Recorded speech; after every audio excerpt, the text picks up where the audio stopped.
This is Mile High. Do I want to tell the story or do I want to show the message? You've got a lot of work to do between Mile High. The time has come where we can know we have a responsibility, an ethical and moral responsibility. We have to do it better in order to move people along. Above, down, inside out. If you get your mind right, it is not. It is a receiver of thought. Because love is my first technique. it's now time for the show.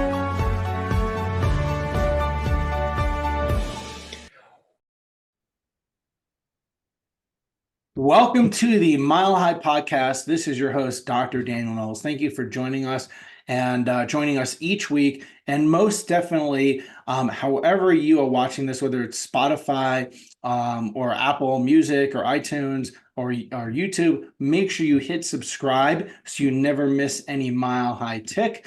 And also clear your calendar for September to be at the 12th Mile High Movement Weekend. I can't believe it's 12.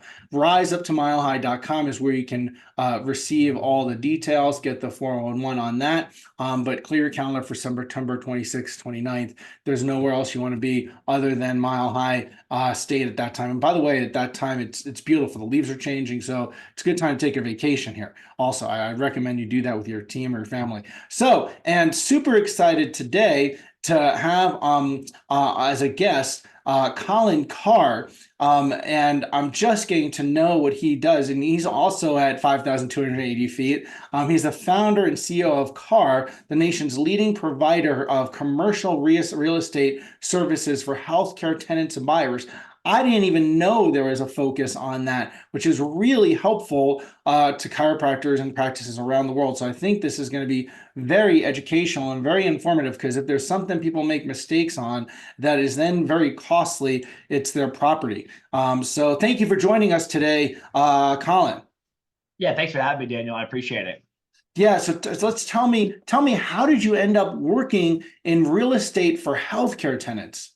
Yeah, so I'll try to give the short version, but I started in property management when I was 19. I passed on college, just got after it right away and started working. I got my broker's license when I was 22, and I went to work for a guy that did large national retailers. So we did stuff like Walmart, Wendy's, Blockbuster. We had coffee franchises, automotive franchises. And so I did that for a number of years, but then I started doing more office and industrial transactions. And over a period of time, a few people that I worked for purchased some medical office buildings, and I got thrown into the medical world just by default. And so I started doing a bunch of medical, and I really enjoyed working with the healthcare community. So I made it my focus to be almost exclusively medical. And over the process of doing that, I had a number of transactions where healthcare providers were coming to properties that I was leasing, and they were just showing me all their cards. They were like, "Hey, we don't know what we're doing. We need help." Or they would say things that I'm like, "You shouldn't say that in a negotiation," or "You shouldn't tell us that." Or they were literally just like, they were open hands saying, "Hey, can you help me?" or "What can we do?" And so I had this conflict, because I was on the landlord side working for like very sophisticated, large, like regional and also national landlords. I even had a couple publicly traded REITs that I was working for. One of them is now the largest in the world. And so I'm working on the landlord side predominantly, and these doctors are showing up saying, "I don't know what I'm doing. I need help." And they would say, "Can you help me? Like, you're a nice guy. Can you help me?" And I'm like, I want to help you, but I have a legal fiduciary obligation. I'm under license law to help the landlord or the seller maximize their profitability in the transaction. So I'm getting paid, and I have a legal obligation to help them make as much money as possible, which means you're going to get charged way more than you should. You're going to overpay on lease rates. You're going to miss out on concessions like free rent, tenant improvement allowance, to the level you should. So I had this knowing that these guys are at a huge disadvantage. And then I just had a couple transactions where the landlords absolutely crushed a few doctors. And, it's one of those things where, look, it was a ready and willing transaction. No one made the doctor sign the lease, but they signed a couple leases. And I remember one specifically where the doctor overpaid by over $400,000 just in the lease. Wow. Over a 10-year period compared to what they should have if they knew what they were doing. And then they lost out on literally a couple $100,000 of free rent and free build out and tenant improvement allowance. And so I had a couple of these transactions that transpired, and I just had this epiphany, like, look, it's a fair fight. Both parties got into the ring willingly. Both of them decided this is what we want to do. But I just realized the doctors and the healthcare community need an advocate. And so over a period of time, I put together this business model, and I launched it at the beginning of 2009 with the idea that, hey, I'm only going to be on one side of the transaction, tenant buyer only, healthcare only. I'm going to give up all the listings, all the landlord seller work, and I'm going to do the best I can to help doctors level the playing field in these negotiations. And we launched it. We had tremendous success. And after about 5 years in Colorado, we decided to go into other states. And today we're licensed in all 50 states plus DC, transact coast to coast, even in Alaska, Hawaii. I mean, coast to coast, we're doing deals, and anything with real estate for a healthcare provider. So lease renewals, new offices, scaling from 1 to 50 or 100 locations, buying land, building your own building, anything with real estate for healthcare we do. And we have the privilege of representing thousands of clients per year. So lease and sales. Correct. Yep. Right. Yeah. In most transactions, like this is, we can hit this in a minute, but most transactions we go into, the doctors are open to both. Like sometimes they say, I want to own or I only want to lease, but typically we just tell them, listen, let's not predetermine, the exact type of property or the exact location. Let's go to the market. Let's look at your top options in retail and in office. Let's look at your top options to lease and purchase, and let's let the property options that are available determine which one makes the most sense. Because you can have an option to purchase that's in a really bad location or an inferior property, or you can have an option to purchase that is the prime property that's going to help your practice be more successful because of the real estate. So keep an open perspective on it. Go to market, get informed by the availability and the properties that are available and the cost and the pros and cons. That'll help you determine what you should do. You don't have to determine it in advance. One of my mentors, when I was a student who came to the school to speak, the audience, the students were asking what to do financially when they get out, and he said the most important thing is to look at to make sure you're careful about your property, because it's what you're spending on every single day. And that can make or break you without you realizing it. So it's a vital area for chiropractors. And chiropractors don't necessarily, in some cases, have as much of a margin as they used to. So it's really important to make sure they're good with their property. So how much do you feel is really on the line in a healthcare real estate negotiation for docs? Yeah, there's a lot on the line. And I think this is one of the top misconceptions of people going into a commercial real estate transaction.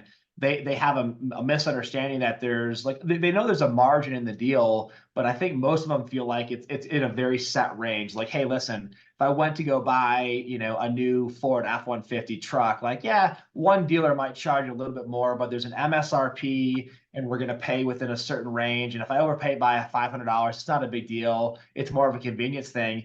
And that is not the case in commercial real estate. You can go up to a property, whether it's a retail building or an office building, and the difference of what one tenant is paying versus the other could be $5 a foot, $10 a foot, literally $15 a square foot between the lease rate, the annual increases that compound, the operating expenses, who's paying what, janitorial, utilities, maintenance, capital improvements. And so people go into these transactions thinking to themselves, well, it'll be good enough or close enough. And that is a very, very bad way to approach these deals. So the typical transaction for, I'd say the average chiropractic office, let's say it's maybe 1,800 to 2,600 square feet, somewhere in that range, 2,000, 2,500 square feet, can definitely be larger, no question, could definitely be smaller. I mean, there's $150,000, $200,000 on the line over a 10-year period, whether it's a lease purchase, unequivocally. And that, again, that's being conservative. And so you go into a transaction thinking, maybe I'll overpay by $1,000. No, you might overpay by $200,000. And if you overpay by $200,000 over a 10-year period of time, you mentioned it a second ago, what is your profit margin and how much do you have to actually gross in revenue to have enough money left over to pay for the additional rent or cost that you shouldn't have paid for? Yeah. You might have to produce an extra, it might be $1 million production mistake, truthfully. It's your biggest investment in that, for your practice, and people go into things with no idea. So what are the top mistakes healthcare providers make with their office space? That is a lengthy answer. There's quite a few of them. I mean, and honestly, so don't feel bad about it, anybody. I mean, that's like saying, what are the top mistakes people make with their health? Well, we could be here for 3 days listing them. Right. I'll give you a couple. So number one, the top mistake that healthcare providers make is they take the do-it-yourself approach. They think, hey, you know what? I can go call on properties. I can ask for a proposal. I can negotiate. I can get a lease done. You certainly can. No different than you can ask your son to step on your back and jump. Or, I mean, like literally, like, I mean, there's a lot of ways. Like, I can crack my back in multiple ways. I don't think it's probably the best way to do it. I could pull my tooth if I wanted to. It's probably not the best way to have a tooth extracted. So just because you can call on properties and go look at stuff and ask questions doesn't mean that that's the savvy approach. So the do-it-yourself approach is number one. And it's not a matter of whether you can find a building and get a deal done. The question is, did you just lose 100, 200 grand? And in the vast majority of scenarios, the answer is absolutely. So I'd say that's the number one mistake. The number two mistake that healthcare providers make specifically is they don't go at a market from a competitive standpoint. They pick a single property and they start trading paper going back and forth, and they have no clue if it's a great deal, an average deal, or a really bad deal, because they're only negotiating on one property. And the reason this is a common mistake is because this is how residential real estate works. You go look at houses either online or with an agent, you find a house you like, and you submit a contract. And if the seller says yes and signs it, you're in a legally binding document. Now, there's ways to get out of that with objection deadlines and so forth, but you're in a binding document. In commercial real estate, you should be negotiating in the vast majority of scenarios in a non-binding format, in a letter of intent or a request for proposal. And so the top companies in the world, like if it was a retailer, it'd be like, let's say a Starbucks or a Chipotle, like the people that pick the best locations, they go to the market and they'll look at 15 properties. They'll narrow it down to the top 4 or 5, and then they'll trade paper with 3, 4, or 5 landlords. And they're not going to put all their eggs in one basket. And the only way at the end of the day to know if what one landlord is offering you is competitive is to see what are the other landlords in the area offering. And if you're only picking one property, you don't have that benchmark. And so it's like trying to measure like a 4 or 5 story building without a tape measure or a ruler or a laser. Like you're just guessing, like, is that building 50 feet or is it 150 feet? I don't know. Like you're literally just pointing and guessing. And so, looking at one property, falling in love with one property, only looking at options to lease or only looking at options to purchase, that's not what the top companies in the world do. They negotiate with multiple landlords, and they go multiple rounds of negotiation. And so that's two. I'll give you one more just for what it's worth.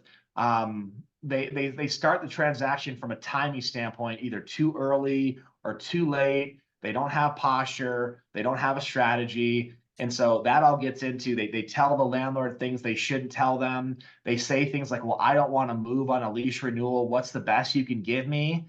And so that third one is it's the strategy, it's the timing, it's the posture, it's the communication. And so I'll say this, you tell your current landlord you don't want to move, send me a proposal, or I don't have time to move, or I don't have money to move. Or if you tell them that by starting the process 3 months in advance of your lease expiring, you've just signed up for $100,000 to $200,000 premium. You've just signed up to overpay. Because here's the deal. If you showed up to me and said, Colin, I have to buy something that you're selling, I'm not leaving until I get it, and here's my open checkbook, what's the best deal you're going to give me? Am I going to really give you the best deal? The answer is, well, obviously, right. Obviously not. That's what you're telling a landlord. You're saying, listen, I'm not going to move. I don't have time to move. I don't have the money to move. What will you do for me? The answer is, I will charge you an extra $150,000 to $200,000 with no reservations whatsoever. And then I'm going to make you feel like you really stretched me and you really got a good deal. And like, oh, I've never done this before for somebody, or, I like you, so I'm willing to do it for you. You've been a good tenant. I'm going to go ahead and do this for you.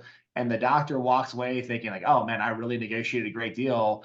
And the landlord's thinking, what a fool. Like I just took this for 200 grand and he thinks he got a good deal. So the third one is posture and strategy. Right. And this is something that, docs getting out of school, they don't get a training class on this. So, going to an expert that knows what they're doing is very helpful. So, what should docs purchase or lease? What's the difference in that for them? So I'll start off by saying this. I love commercial real estate ownership. I love real estate ownership as a whole. We've got some tremendous tax laws that are huge benefits for owning real estate, whether it's residential or commercial, whether it's an owner-occupied building or whether it's investment. So there's some really positive reasons why you want to own real estate, why it makes sense to own a house, why it makes sense to own your own office space for your practice. But it's got to make sense for the practice, okay? And so you can't fall in love saying, I have to own, because I've seen people that get obsessed with owning real estate and they pick a building that is in inferior location, inferior quality, has neighboring tenants in the same building or center or next door that bring the practice's image and brand down.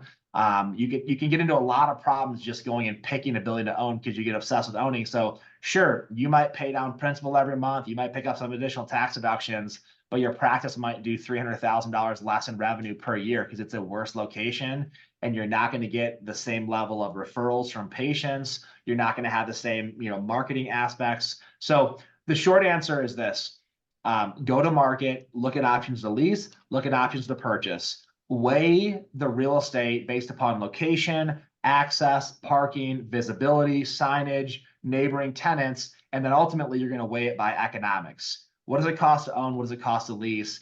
And then once you're doing that, you've got to go a little bit deeper when it comes to the analytics of ownership. How much principal do I pay down every month? How much deductions do I receive in the form of interest or other write-offs? What does the tax deduction of depreciation look like? How much additional can I write off against my income each year because of the depreciation? And so you basically run the numbers, and then the numbers are going to tell you, like, if you can check the box saying it's a great location, I like the access, the location, the parking, etc., for a purchase, and then the numbers work. I'm a huge fan of owning commercial real estate. Whether the interest rates are 6.5 or 7, or whether they're 3, doesn't change the fundamentals of ownership. But the question is, can you afford it? Sometimes you say, I want to own, the building is absolutely spectacular, best location, but in order to own this, is going to cost me $15,000 a month, and my lease is going to cost me $5,000. Well, you might not be able to afford it. So the numbers at the end of the day will typically tell you yes or no officially, but there's a lot of reasons to look at the pros and cons of leasing versus purchasing. Now we talked a lot about how people could end up paying too much and essentially get screwed. How do they save? How can they save on their next lease renewal? Well, there's two things I want to say about that. The first one is there's ways to save money in real estate that you have to be careful for, because there's a lot of people that will pick the cheapest property, and they ended up, the adage, like, they cut their nose off to spite their face. Like, they pick the cheapest property and it costs their practice revenue, patients, referrals, because nobody knows where you're at. They can't find you. The patients don't care for they care for you and the quality of care you provide, but they don't care for, like, the property. So you got to be careful on the property not to go for the cheapest option, number one. But when it comes to saving money, it's all a strategy. Like, when you're talking to 3 or 4 landlords and you're getting offers from 3 or 4 landlords and you're going multiple rounds of negotiation, it's not hard to figure out if you're getting a good deal or a bad deal. Like, when you pick one landlord, like, let's say you're in a current space and it's time to renew your lease, and you start negotiating, the only benchmark that you have to measure the current deal against is the current property, the current terms. But what if you're already above market by 20%, and then your current landlord's offering you a few things? You might be bettering what you're currently at, but you might be able to move across the street or move into a better property, or get better visibility, or buy your own building and have it cost you less than your current property is charging you. And so there's no way to know if it's a good deal or a bad deal. There's no way to really capitalize on huge savings if you don't go to market and look at other properties. And so the average chiropractor will say, I don't have time for that, or I don't know what I'm doing. That's why you would hire an expert commercial real estate broker. It's like somebody sitting there saying, listen, man, I've got pain in my leg. I think it's coming from my back. I don't know what to do or who to call. I guess I'll do nothing. You'd say that's foolish. Like, go talk to someone. Just pick up the phone. Like, go see someone. It's the same in real estate. Like, let an expert agent walk you through the process. Let them show you the market. Let them tell you, hey, listen, you have a bad lease right now. Like I know you might be thinking that it's decent. It's actually not. You're over market by 30%. And it doesn't matter what your neighbor is paying. It doesn't matter what the dry cleaner next door. Those guys have bad leases too. And the new tenant that moved in, maybe the Chipotle that moved in down the street, they're paying less than you're paying right now. And so you can do better. We can come up with a strategy, but it starts with having an expert helping you. It starts with knowing the market, seeing your options. And sure, that will take you a couple hours of your time to do those things. But if it saved you, would you invest 2 or 3 hours of your time to save $200,000? Right. The answer, obviously, yes, but you have to do it. Would you tell a patient, listen, come see me for 20 minutes or 30 minutes once a week or twice a week for the next 2 months, then we'll go to once a week or whatever it is. Would you invest that to be pain free or to have your life change for functionality or mobility? Is it worth it to you? The answer is, of course it is. Well, it's no different with real estate. 2-3 hours of your time up front can literally save you a couple $100,000 if you hire the right person and have a good strategy.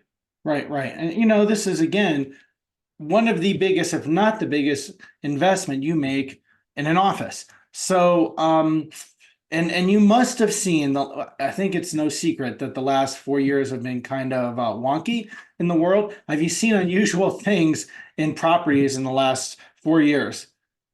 Yeah, there's definitely been a lot of things that are interesting. There was a very slight dip in the market when COVID hit at its prime and when it first made its presence known. But the market recovered so quickly because we had two different presidents that both pumped unprecedented amounts of money into the economy with stimulus and refunds and programs. And so much money got thrown back into the market that we had this slight dip, and then all of a sudden the market skyrocketed again. And you wouldn't have expected that. You would have expected this huge dip. And so, anybody who's paid attention to the property values for your house, or if you tried to rent an apartment or a building, that rents have gone up, not down, which is really interesting. But that's the market we live in. And then you couple that with inflation hitting and going to like 40-year highs. And then you couple that with interest rates going up. And it has been one of the most unusual markets that I've ever seen in the couple of decades that I've been doing this. So, where are we at currently right now? We're coming up on the beginning of May for 2024. Rents, for the most part, in most types of properties are either at all-time highs or very close. Wow. One exception to that is what I would call class like B or C office space. The one area where we've seen a dip that is significant, it's not in Class A retail or even most Class B retail. It's not in industrial. It's not in multifamily. It's in office space where you have these, like, let's say large office users, maybe in like 20,000 feet, and they'd say, you know what? We probably can get away with 12,000 feet, or the work from home model, at least part-time, works for us. So maybe we don't need 4 offices. Let's go down to 2. And so you've seen a lot of large office tenants say, hey, we're good with the work from home scenario, or maybe we only need a fraction of the office. Come to the office once or twice a week and let's rotate schedules. So a lot of large office tenants have reduced their footprint or given up locations. So that has created a soft market in like the traditional office space, or like the Class B or C office space. Class A always has a utility because people will just upgrade to a nicer space. Landlords will lower rates, they'll give more concessions. But the Class B or C office, definitely there's an opportunity there. There's some Class B and C office buildings for sale right now that were not for sale previously. There's lower lease rates, there's higher concessions. And so, there's definitely some opportunities out there to capitalize still. But really right now you're competing at a high level for Class A retail. There's more national retailers looking at space than ever before. There's more franchises. There's more systems out there than ever before as far as sophisticated ownership groups. So you've got to be savvy in this market. It's not a market where you can just, shoot first, aim second. Like, you've got to be paying attention. Right, absolutely. So then, doctors of chiropractic, they tend to be more healing, more woo-woo. I mean, I know this, and they don't necessarily think of this as a win-lose. They go in, and you probably see this, kind of like a sheep. So how do landlords actually, how do chiropractors actually win against landlords in commercial real estate? Yeah, well, at the risk of being repetitive, I'll hit a couple of things, maybe in a little more detail. You've got to realize that in every transaction, there's a margin that is available to either win or lose. Like you can either capitalize or not. Like for instance, like if you own your own home, you can write off the interest up to a certain dollar amount on your primary residence against your taxes. Now, if you choose not to, the government's not going to come and tell you, hey, why aren't you doing this? They're just going to keep your tax dollars and let you pay more. Imagine that. That's what they do. Imagine that. Yeah, and there's standard deductions of what you can do. Like there's tax benefits of things that you can do, and if you don't want to take them, no one's going to force you. It's the same thing with real estate. If you want to overpay by $20 a square foot, or 10 or 5 or 3, whether it's $200 a month or $2,000 a month, the landlord is going to take your money. They don't have any problem with that. And so the reality is really simple. If you don't care and you want to lose money, or you're willing just to flush money down the toilet, then do whatever you want to do. If you want to capitalize, then you've got to do what savvy tenants do. What does Chase Bank do when they go pick a new branch location? What does Chick-fil-A do? Pick any large retailer or office tenant, and the answer is simple. They hire an expert broker. That broker goes to the market, finds all the top options, whittles it down to the top 4, 5, 6, 7, shows the client those properties, and then they negotiate 3 or 4 rounds on those top 3 or 4 properties. And at the end of the day, the client doesn't ask the question, what else is out there? They've seen the market. They don't ask, should we push harder? They already know they push as hard as they can because they've seen what multiple landlords are saying yes or no to. They don't have to wonder, is this a good deal for the current market, right? They've seen the market. They've seen the options. And it's one thing to see it and see 3 or 4 or 5 properties. It's another thing to trade paper back and forth 3 or 4 times. You're not going to wonder, should we have a higher TI allowance? Should I have gotten more free rent? Should we have a lower annual increase? Can we get a better clause in this area for assignability or for exclusivity or an option to purchase? Like you're not going to wonder those things. Like you're going to know unequivocally, look, I can't make a property come out of thin air or just appear out of nowhere. I can't force a landlord to do what they don't want to do, but I can look at the top options and make an educated and informed decision of, hey, this is the best property for my practice in the current market that we're in. I can't go back in time. I can't make it 2004. I can't change the date, but I can decide which property is the best for my practice, and I can choose the right location based upon facts and information. And so that's the best you can ask for, is give me my options, give me the best possible scenario at each one, and then let me make an informed decision. And when you do that, you will save a significant amount of money compared to just picking one property or guessing. And that's ultimately what you need to do if you're going to be successful. Now, I have to ask, if people are in, I have more questions I want to ask you, but I want to ask if people are in the process of they're leasing or buying and they're searching right now, how did they get in touch with you? The best way to start a conversation with us is our website, and that's carr.us. So it's CARR.us. In the upper right-hand corner of the nav bar, you can click to find an agent, and you can start a conversation with an expert agent that will start by taking a look at your current lease. If you're leasing, they'll do a lease analysis to say, hey, listen, compared to the current market, you have a good, bad, or a great lease. If you wanted to purchase, there's 4 or 5 options available currently. It'll be different in a year from now when we start or whatever it might be, but they can tell you how you stack up to the current market. They can tell you what your options are, and they can help you create a strategy. It's no different than a patient coming in and saying, hey, I've got pain here, I have an issue here, I've got mobility issues here, and then taking x-rays, looking at things, saying, hey, here's what I think is going on. It's the same thing. It's an evaluation that starts a potential relationship. And then at that point, you can choose to start the process further, or let's get started. Or you might have 5 years left on your lease, but you still want to know, where am I at? Like, did I do a good job or a bad job on my last transaction? Whether you had a broker that helped you, whether you did it yourself, our team will start that transaction or start that conversation with you, and they'll give you information that tells you quickly, where you're currently at and what your next steps and options could be.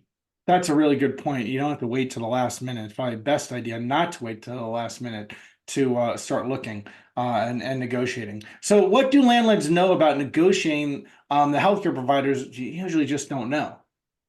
Landlords know a few things. They know that tenants, especially healthcare providers, do not like conflict and confrontation. People don't like to go into scenarios where it gets uncomfortable. And so landlords love to make it uncomfortable. They love to say things like, I've got someone who wants your space, or if you don't sign here, we're going to go ahead and do this. Or they love to make statements like, well, we don't do that, or we've never done that before. And I wish I could tell you that, that landlords were operating with integrity all the time, but they're typically just making stuff up. And I'm sorry to say that, like, I wish that wasn't the case, but I've worked for enough of them where they'll just say, hey, tell the client this, tell the tenant this, tell them we don't do this, tell them that no one's doing that. We've never done this before. And they're just making stuff up. Like, they're literally saying, like, as if it was like a law that like Congress and the Senate passed and the president signed into order. And it's like, oh man, this is federal. No, like, they're literally saying, well, we don't do free rent on lease renewals. It's a total lie. Or no one's paying less than you right now in the center. It's a total lie. Like, there's 4 people paying less than you. You just don't know it. And they know that most healthcare providers don't know how to fact check. They don't know how to fact check. So they just say things that are not true, hoping you believe them. Okay. Might sound like politics today. Okay. People just say that that's crazy. People go, oh, that's how it is. No, like, of course Starbucks is getting free rent on a lease renewal. Of course they're getting money to renovate their space on a lease renewal. Of course the landlord will give you free rent upon move out or upon move in to offset your moving costs or to offset your share. Of course they do these things, but they'll tell you we don't, or we can't, or whatever it might be. So landlords know that you have a hard time fact checking them. If you're by yourself, they know that you don't like conflict and confrontation. And then ultimately, at the end of the day, they like to prey on fear. Well, you're going to have to get a new location. You're going to have to get a new loan. You're going to have to do this. And, you don't have enough time to, so they like to exploit people's weaknesses. But the reality of this, let me flip the coin over. What should tenants know? Here's one. The tenant should know this. The landlord does not want a vacancy. They don't want that space for 6 months. Like, they'll tell you that they have someone else that will lease the space. Even in a best case scenario, in most situations, that's going to cost them more money than renewing you if you're a current tenant. They're going to give the new tenant more free rent, more build-out allowance. They're going to give the new tenant all these things. And so what a tenant needs to know, especially a healthcare provider, is landlords don't like vacancy.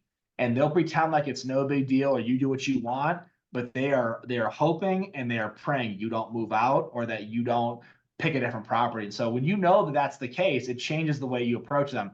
Doesn't mean you're disrespectful, doesn't mean that you play their games and say stuff that's not true, but there is a way to go at them from a strategy perspective that tells them, hey, I know how the game's played. I'm not going to be, I know what the tax law says about this issue right here, and I'm going to take it. I'm not going to waive this option for it. I'm going to capitalize on this area. And when you approach it that way, you gain their respect, number one, because they know that you're sophisticated. They're not playing games with Starbucks and Chipotle. They're not going to tell them something that's not true. They know that they'll say, hey, that's fake or that's a lie. And so they'll treat you with more respect.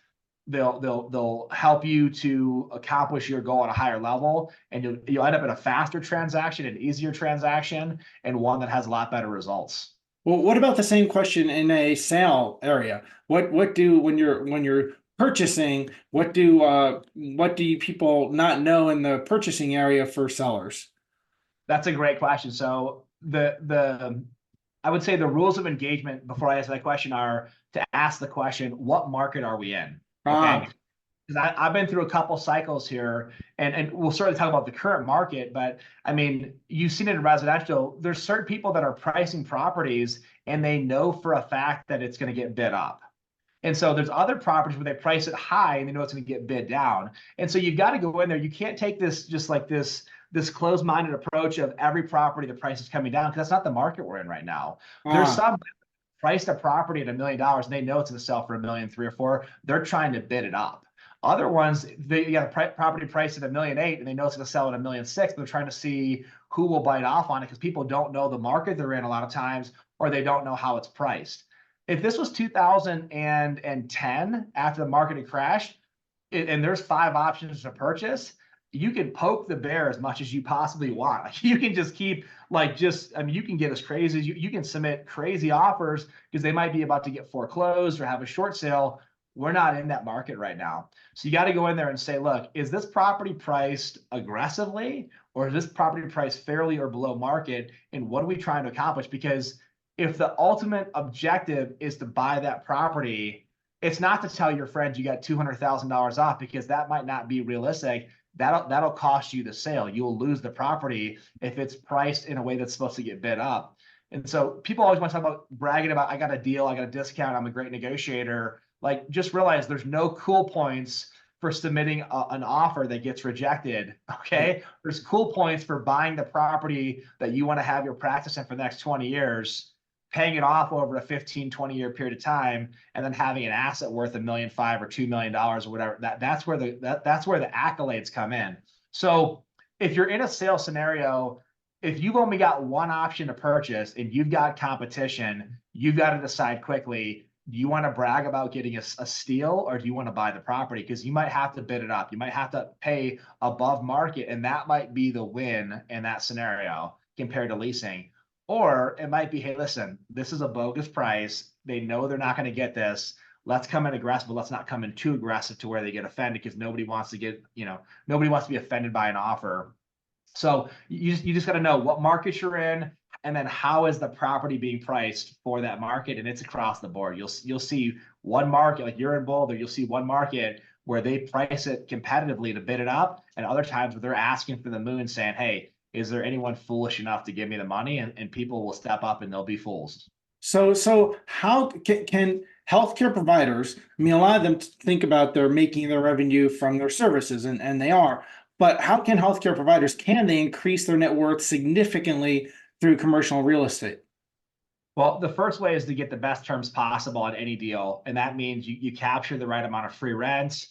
You capture the right amount of build out allowance, so that you don't have to, so you get as much money from the landlord as possible to renovate the space or build it out, so that you're borrowing less money, or tapping into your cash reserves at a lower level. Again, every dollar you borrow, you're paying money on interest. So if we can borrow less money, and we can get more free rent, higher build out allowance, lower lease rates, all that speaks to cash flow, and all that speaks to being able to take that money and either save it, invest it, reinvest it in the practice, better technology, better marketing, whatever it might be, better staff. And then on the purchase side of things, if you can find, quality options to purchase, and you can afford the down payment and you can afford the monthly payment, every month that you cut that check, you're paying down principal. And Right. every year you file your tax returns, you're picking up additional deductions in the form of depreciation and other benefits that help lower your tax basis or Right. go to offset your income. And so if you're picking up, let's just say, $20,000 or $25,000 a year in principal pay down on a standard purchase, which you could pick up that or more than that in most scenarios. And if you're picking up an additional, let's say $30,000, $40,000 a year in tax deductions, which you can in a lot of scenarios, I'm not giving exact numbers, and that lowers your tax basis by $10,000 or $15,000.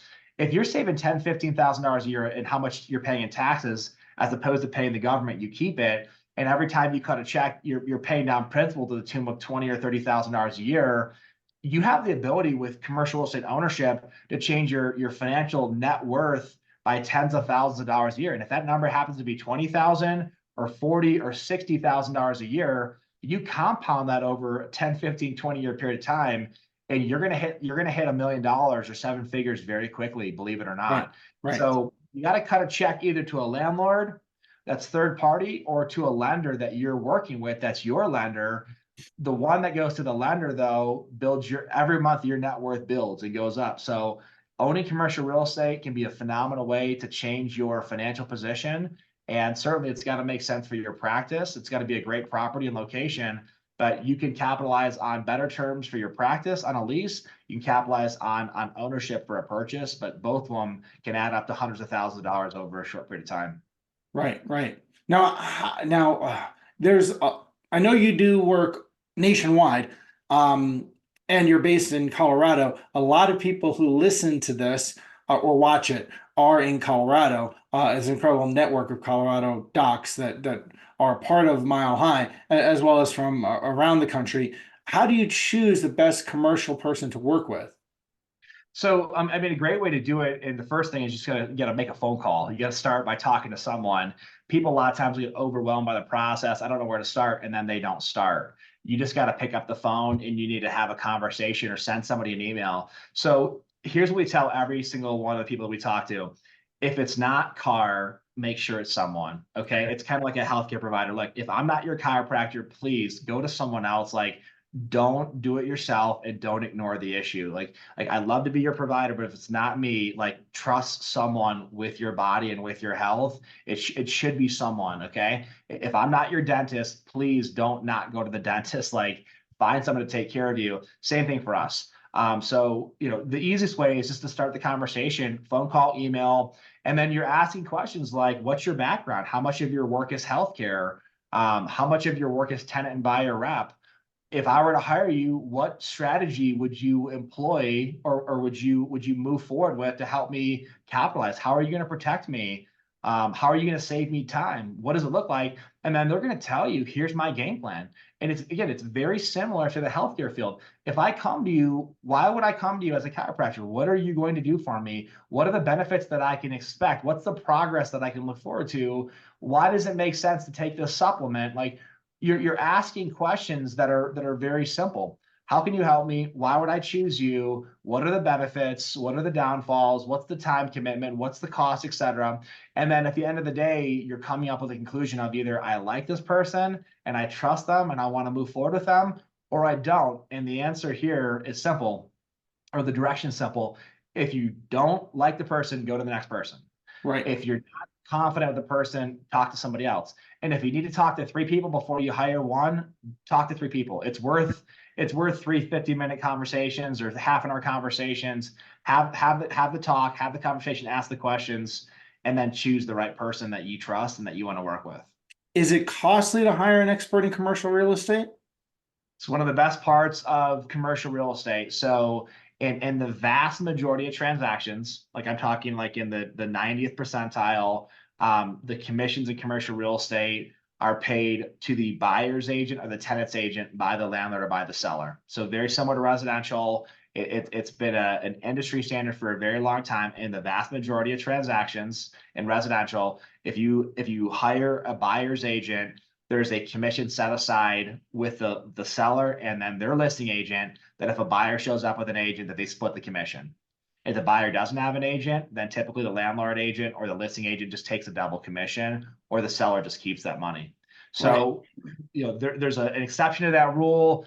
Very, very, very rarely. So in the vast majority of scenarios, you hire a tenant or buyer agent, they go to market, and they're going to get their compensation as part of the transaction from the listing agent or from the owner.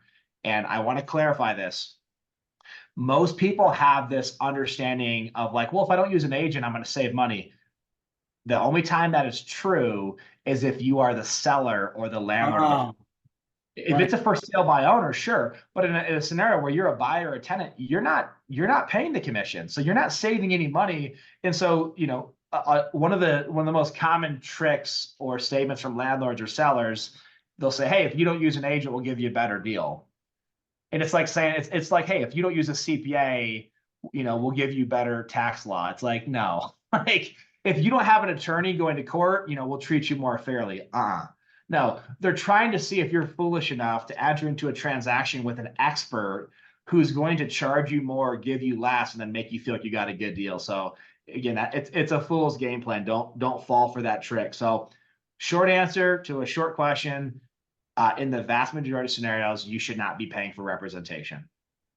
Well, I have to tell you, this is a world that most docs have no clue about, and it's their biggest investment that they make each year, for the most part. And they make very poor decisions often. And with the service you're providing is extremely helpful for people to be more profitable in their practice. And when they're more profitable and they have more ease, they actually deliver better care. When they're stressed about their overhead, they don't do as well taking care of people, because that stress affects your ability to serve. And when there's a greater margin and you're making more in your practice, it definitely takes some ease off you, some stress off you to move towards ease. So I really appreciate what you're doing, and I'm grateful you're providing this. I did not even know that people did this in commercial real estate for healthcare providers. Yeah, no, I appreciate you saying that. And I mean, truthfully, everyone's got a story as far as why they got into healthcare or why they got into real estate. I got into real estate for a couple reasons. I switched to this model for the reasons I shared before, which is healthcare providers as a whole are getting taken advantage of at an unprecedented rate. And again, if you got audited on your taxes, like there's no way that you wouldn't hire a CPA, or if you got asked to go into a court case or got a lawsuit, there's no way you wouldn't hire an attorney. You wouldn't risk it. If you take that same approach with your real estate, you're going to end up in a much better situation. And in the vast majority of scenarios, there's going to be a significant savings of both time and money. Well, again, thank you so much for helping docs in this way.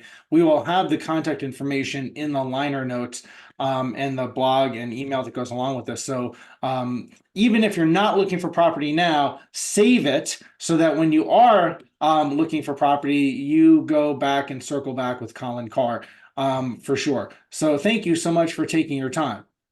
Yeah, thanks for having me, Dan. I appreciate it. And docs, again, thank you for listening to and watching the Mile High podcast. Make sure you hit subscribe so you never miss any Mile High Tick, and make sure you clear your calendar to be in Mile High territory on higher ground in September 26th to 29th. RiseUpToMileHigh.com is where you get all those details. And we look forward to seeing you in September.